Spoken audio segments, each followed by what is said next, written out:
Heyo, I'm Toasted, Ideas, and in today's video I wanted to watch this video by Jordan Peterson called The Balance Between Finding a Morally Good Partner and a Physically Attractive One. And I think that this is actually a very pertinent video in today's society, to whatever point that is. But anywho, creating a podcast or video interview this is not what I wanted. Often feels like a never-ending hassle. This changed when I switched to Riverside. How does one strike the appropriate balance between finding a morally good wife versus a hot wife?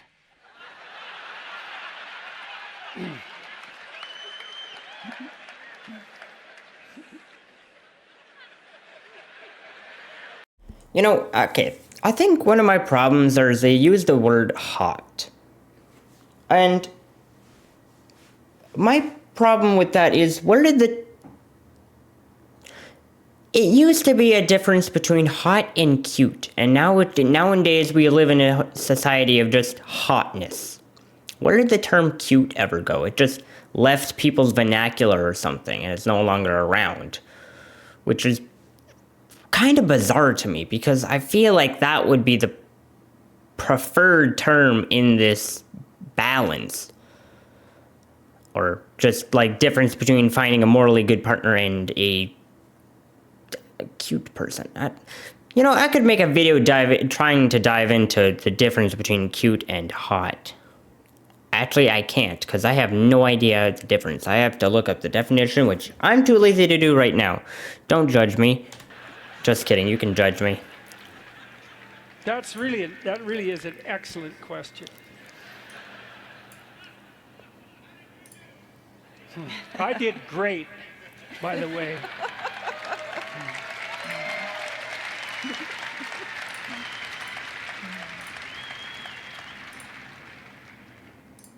I was watching just gotta do clip something that someone pulled out of, I think, a talk I did at Cambridge, where I talked about this a little bit, and talked about the observations I've had of people when they move to incrementally destroy the attractiveness of their partner. So imagine, it's not that hard to imagine. Imagine that you have the capacity to become jealous and to waver in your trust. And so then imagine, we'll talk to the men about this first. Imagine that your wife is attractive and you're dubious about your own utility. Maybe you have reason to be dubious. And so the fact of her attractiveness, although attractive to you, is also in principle an enticement to those who might steal her from you, not least as a consequence of your own insufficiency.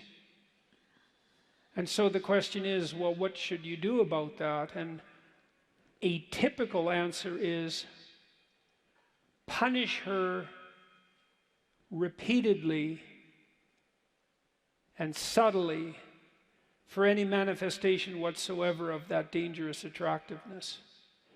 And so I think I can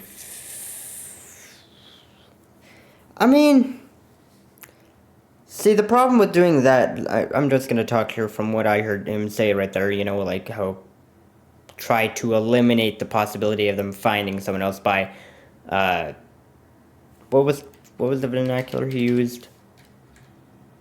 Punish her. Punish. So you punish your partner incrementally to not do that, which, if you've ever grown up in a certain type of household, then you'll know that parents or doing something in a matter of punishment is not really a good way to make them not do that thing. Like when parents punish their children for being honest about what they say, what they're thinking, what they're feeling, what they saw, or anything else, then they don't create obedient children. They just create secretive children, which is the exact opposite of what you'd really want, I think, as a partner or a parent. And so I can absolutely see why punishing your partner incrementally or just punishing them in general would be the incorrect motive to not get them to, cheat on you or find someone else other than you. I just don't know what the granted, I wouldn't do I wouldn't do punishments because just not really my style, but I have no idea as to what you would do in order to sway your partner to not then seek out outside forces, Repeatedly and subtly for any manifestation whatsoever of that dangerous attractiveness. And so, how would you do that? Wait until she presents herself in an attractive manner, let's say with a sexual edge. Maybe you're going out for an evening. And then when she asks you how she looks, continue looking at your phone or attend to something equally trivial, make a slightly cutting comment, and deflate her. That'll teach her. And then do that 50 times. And then you won't have to worry about whether or not you have a hot wife, because she'll be so demoralized that the answer will be no. And then if you really want to play the game more... Huh. Oh, I've never thought of that. I've actually never thought of that.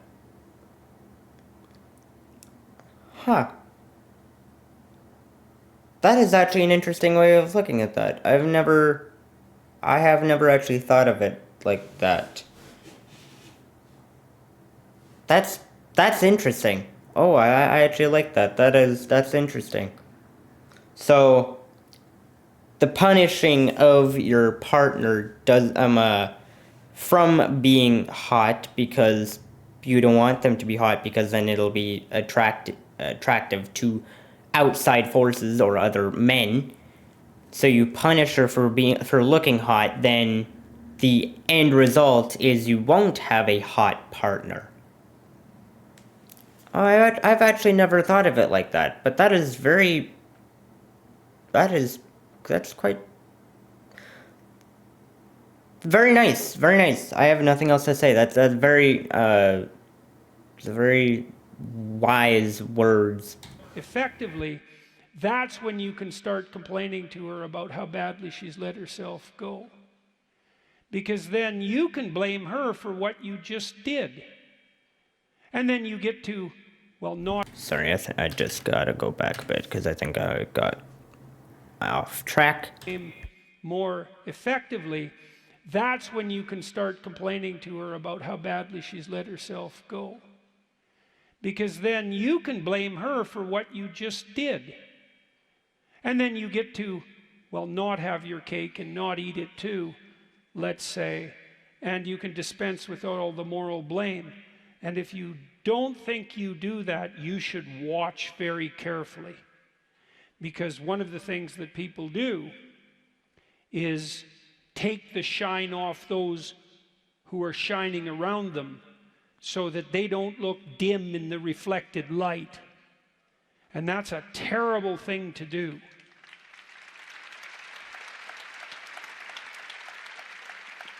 And so then, one of the things... So, in other terms, just selfishness, which, yeah, I mean, that wouldn't be morally good. So, if you're not a morally good partner, then how could you ever find a morally good partner, you know?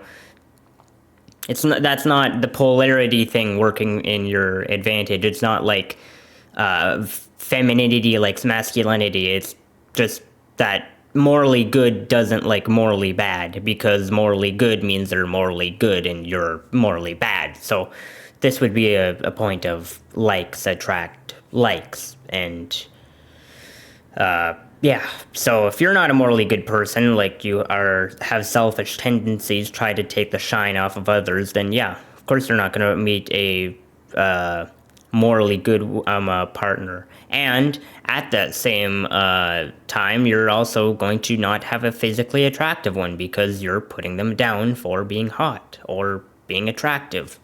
So yeah.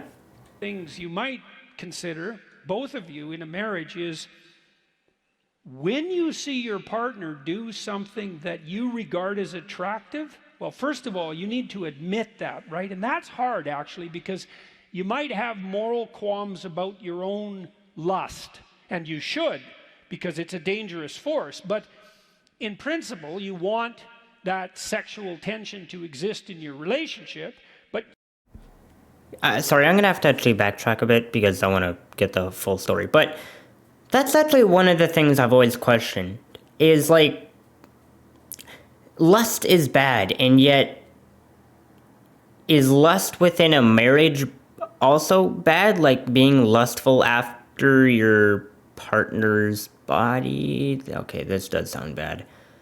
It sounds bad, but what does it truly mean, lustful? Like, because I always look at lust as in like in a sexual manner. So is it bad to look at your partner in a sexual manner? I don't think so. Sorry, I have to go back now, because I just had to make that point. that's hard, actually, because you might have moral qualms about your own lust, and you should, because it's a dangerous force. But in principle, you want that sexual tension to exist in your relationship, but you need to have it bounded by the necessity for integrating all the other elements of your life around it, right? It can't be a predominant and impulsive force, because it will break everything apart. So it has an intrinsic danger, and because of that intrinsic danger, that's the danger of sexuality itself, you might have moral qualms about its manifestation in your own soul. And fair enough. It has to be integrated in relationship to the desire, let's say, to maintain the relationship. But over the long run, in a reciprocal and mutually beneficial and respectful manner, that would be the ethical end of the story, and that was also held in question. But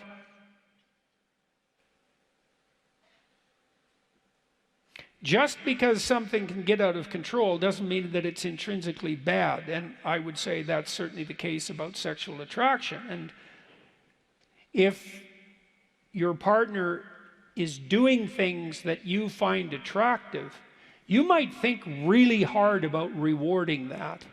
And then you may find that you're afraid to reward it because you're afraid of your own urges, or you're afraid that if your partner becomes too attractive, they'll leave you. And then I would say, well, maybe you should up your ante a bit so that they're less inclined to leave you, because and maybe you should think through your own sexual morality in more detail and discuss that with your wife, so you don't stumble over your own very funny. Very funny. Yeah, you filthy-minded creatures. Yeah. Tongue, how's that?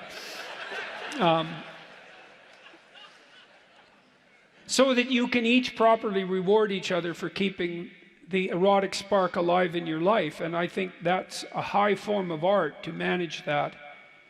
Now, we know that married people have better sex lives than people who aren't married. And the whole culture, in some sense, advertises the opposite, but there's no data to indicate that that's true, because the vast majority of people who aren't in permanent, monogamous, long-term relationships are isolated and alone. And so it's not a good solution. You can have a hotter, erotic life within the confines of a marriage, but it's a very difficult balancing act to manage. But then you might ask yourself, well, you want the alternative? Right? Even though it's difficult and challenging, the absence of that is in some sense a catastrophe of adventure, right? I mean, because there are a few reliable sources of profound motivation in life, and certainly sexual attraction is one of them. And if you can keep that dynamically alive in the confines of an ethically constituted relationship, you can have the best of both worlds. Okay. I just want to make a point is I have a video that I want to create going over the black pill community, but that's I want to go back because I need to like quote this from what he said. Hold on. The whole culture in some sense advertises the opposite, but there's no data to indicate that that's true, because the vast majority of people who aren't in permanent monogamous long-term relationships are isolated and alone. And so it's not a good solution. You can have a hotter erotic life within the confines of a marriage, but it's a very difficult balancing act to manage. But then you might ask yourself, well, you want the alternative? Right? Even though it's difficult and challenging, the absence of that is in some sense a catastrophe of adventure, right? I mean, See, okay, so that's one of my things that I have an issue with the black pill is they're all just relationship is bad, which is just wrong. It's just wrong. Like okay, maybe it's not a black pill just saying, oh, relationships are bad, but it's of that point. You know what I'm talking about. You go into the YouTube comments and you know who the black pill community is. You know who they are because you see them, you read their thing, and you're just like, why? So that's my problem with the black pill community is they're like, they use statistics to prove why you shouldn't get with women nowadays because, oh, all these women are 304s, the Western civilization is crumbling, oh, you have to make $500,000 a year, have a six-pack, 6 inches, and 6 feet, and they use those statistics of the internet model, or internet, quote, model of a woman saying those things to design their architecture as to why you shouldn't be with women because they all have these unrealistic standards, which I have a video on unrealistic standards coming out. I did say about it, and I still have it coming out. I'm just contemplating putting it out, but anywho. But they talk like about statistic that, statistic this, like there's so many women nowadays who want 6 inches, they talk so much about what the modern woman wants, but for some reason they have such an issue with looking at realistic statistics as to being in a relationship and being single. And being single is not a good statistic on any level. You're less financially adept, you're less, you have a mental problem because humans are social creatures, and you also are more likely to die at a younger age than had you been with a partner. So that's my problem that's one of my problems with the black pill community is they use all the women on like TikTok and Instagram to define why they aren't in the dating scene anymore. And yet they won't use statistics to understand why they should be in a relationship. It'll make their life a whole lot easier, and if they actually took the time to learn how to talk to women, how to get in a relationship with women, how to vet women, how to find good women, then this wouldn't be needed, the whole entire black pill community, because it shouldn't exist. Anywho, I have a video coming out about that, but that's about it. Anywho, what did you think on my reaction to Jordan Peterson here? Maybe you agree or disagree with my black pill take on that, or black pill take on this. But while you're down there, hit that subscribe button, become a fellow bread bag, and also hit that like button so that people who may not have seen this video can see this video and become a fellow bread bag in the bread box. But I hope to see you in the next video, and until then, have a good one.